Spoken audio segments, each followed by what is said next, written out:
Assalamu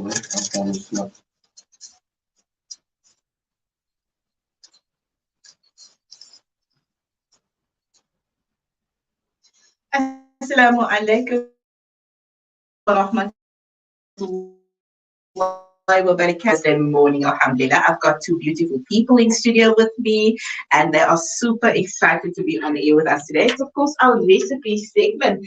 And with me, I do have Shana Williams as well as Ibrahim Williams, and they are here for our recipe segment this morning, and they're from Shani's Bokaap kitchen. Assalamu alaikum to you. Wa alaikum salam.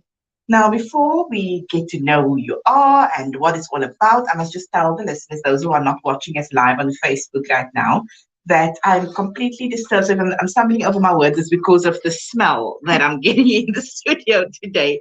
It's a lovely, fresh smell, and it is bread that they brought into studio with us today. But it's not our everyday bread. It's special kind of bread that I've never seen before. I'm interested to know what's inside the bread. They all have very weird names, so we're going to get through them in just a bit.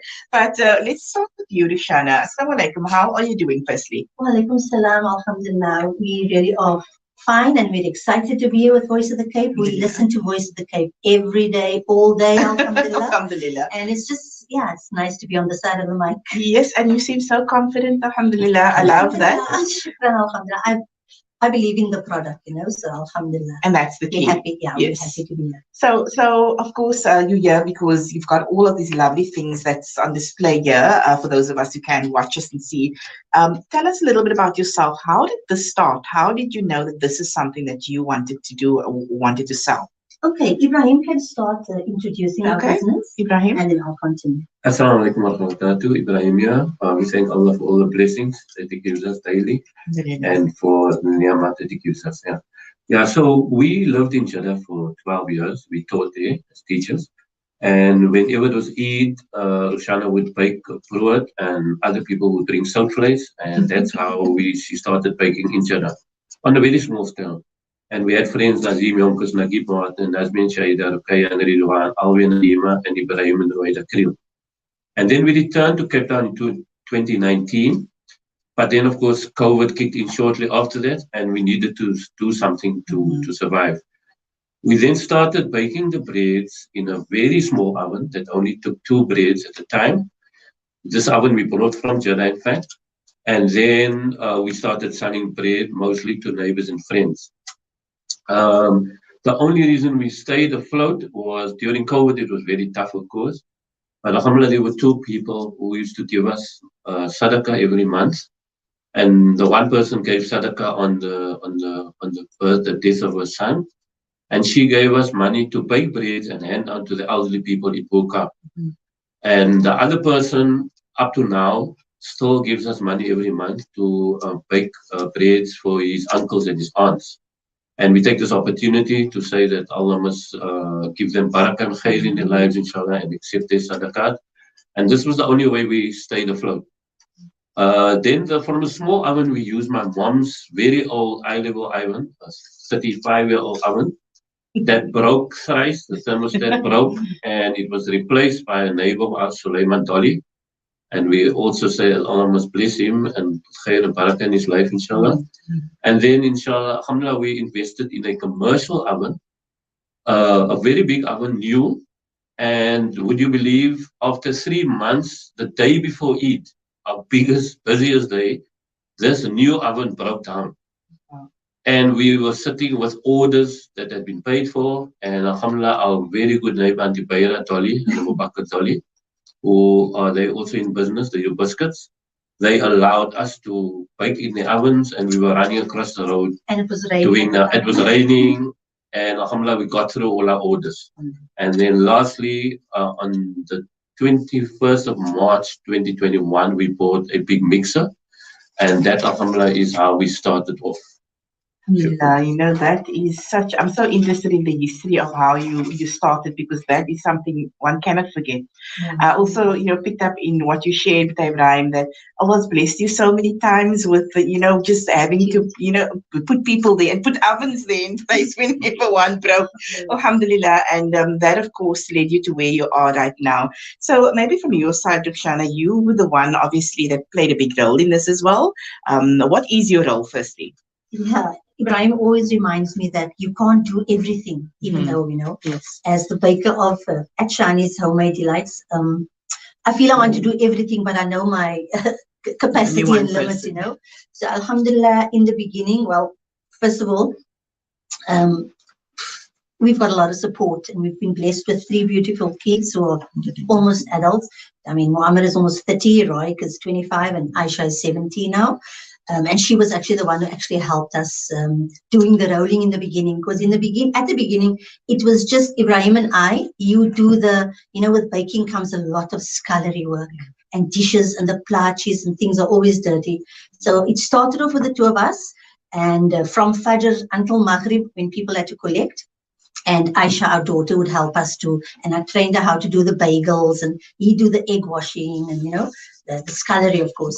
We started off with breads and rolls, and then we kind of broadened out to bagels, which are also very good sellers for the caterers, the ladies who support us, chicken buns. Then we added some sides, because then people wanted, what can we put on our gebakte brood on a Sunday?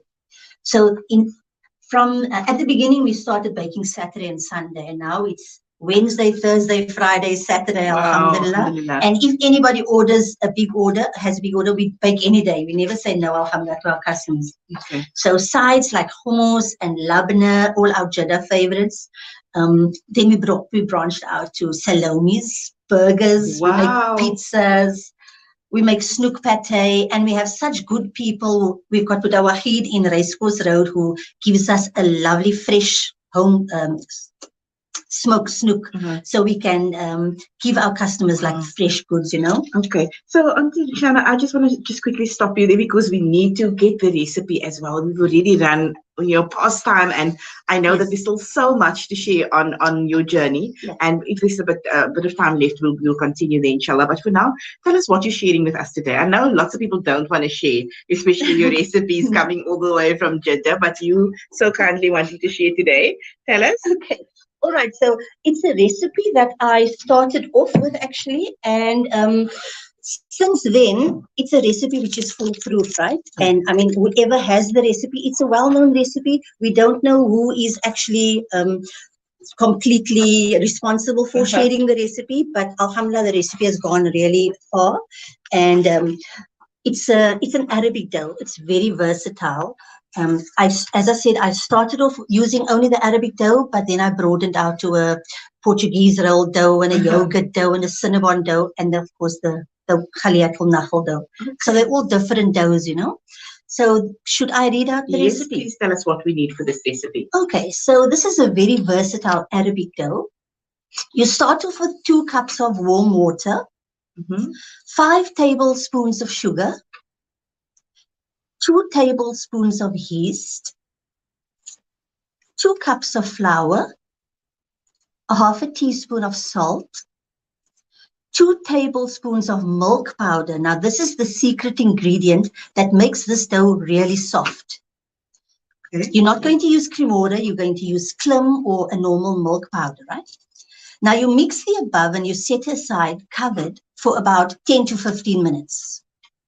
Then you add a half a cup of oil, 3 cups of flour, and you can also add 1 teaspoon of baking powder, which is optional. You mix well, you knead until combined into a soft, smooth dough. You rest covered for about an hour, and then you can shape into breads, rolls, pizza bases, naan, pitas, even cinnabons, right? And then while it's shaped, you can rest it for another 45 minutes in a warm place, brush with eggs, sprinkle with any seeds, and then you bake at 180 degrees for about 15 to 20 minutes.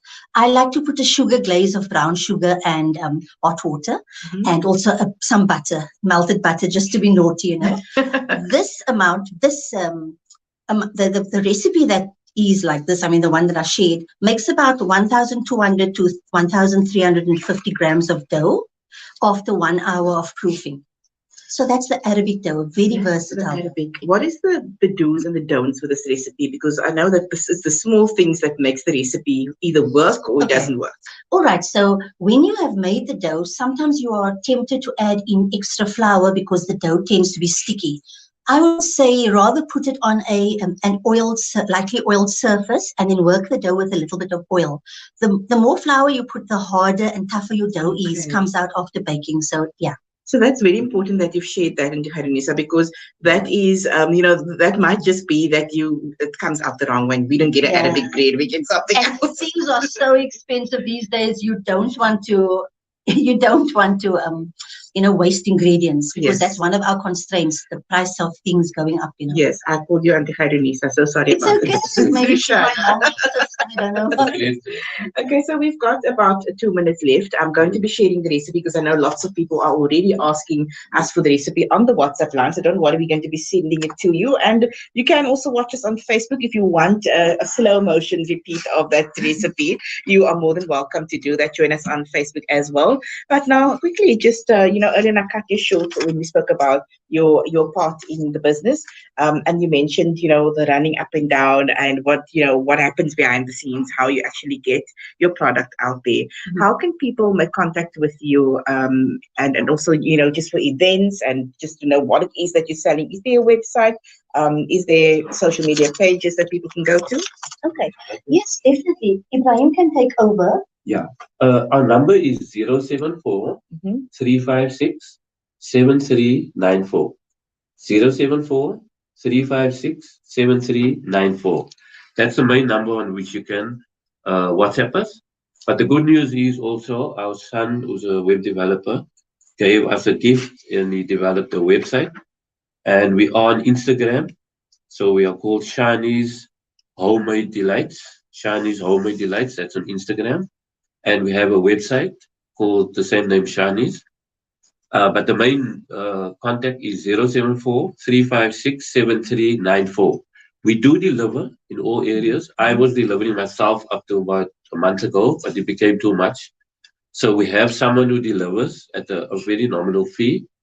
So we deliver in all areas. Yeah. Alhamdulillah. And I also just want to mention that Uncle Ibrahim came in with his orders this morning. He said, this is for Voice of the Cape, and this is some of the orders that I need to deliver as well. And I love that, that hands-on approach. Sometimes, when you do have a business and it starts off and it becomes a bit big, that you take a step back, you only do the baking. Yeah. So I can definitely see that there's still that love and that passion for what you're doing. Yeah. Yeah. Definitely. But before we leave, I mean, you did say 2 minutes, it's probably 1 now. There are a few people that, Ibrahim and I really believe in networking. So alhamdulillah, the business has really grown, alhamdulillah, slowly. Mm-hmm. But we must thank those caterers they do good work and big orders, alhamdulillah, and they've chosen Shani's Homemade Delights to support. They've got so many other options, We've got Sadia from What's Cooking, Zenaria, Eli, Shamila's Kitchen, Fidel Murat, the Bokaap Kombuis, and Me Time here in Salt River.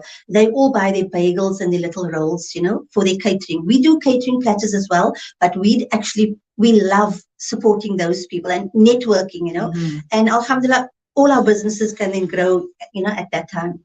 Alhamdulillah. In that way. Definitely. Okay, Ibrahim, any last words from your side? Yes, very quickly also, I want to thank Sulaiman Bahachis, Sulaiman Zali, Sulaiman Said, Nadia, an incredible person, Shani's sister, who helped us with all our labels and things. Muhammad from packaging, Yusra also for labels. And then I want to finish off by asking Allah to give all our marhum high place in Jannah, inshallah, in particular Shani's father and Nazim, Nadia's husband, who passed away, and my best friend Saeed Talib, passed away last year. And then we ask Allah to give shifa to all those who are sick, and in particular to Nazim Yomkas, Ahmad Abraham, Shafiqaha. And then lastly, I want to ask Allah to bless up my parents, Auntie Sadia and Ahmad Sadiq, who are alive. So, alhamdulillah, we are blessed